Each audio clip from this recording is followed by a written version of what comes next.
Hey guys, so if you're looking for bypassing the characters AI filter, the first thing what I recommend, you can check out like the alternatives to characters AI.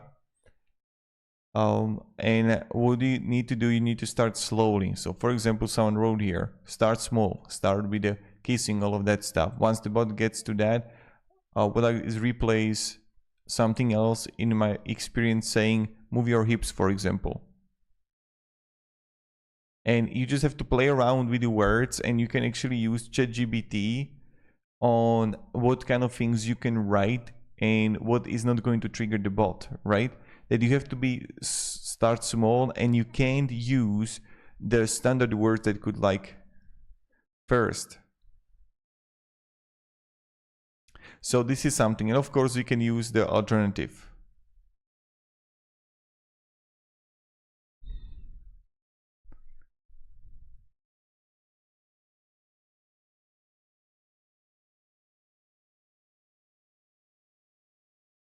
So that's something that you have to be aware of if you want to bypass the character AI filter, just starting slow, okay?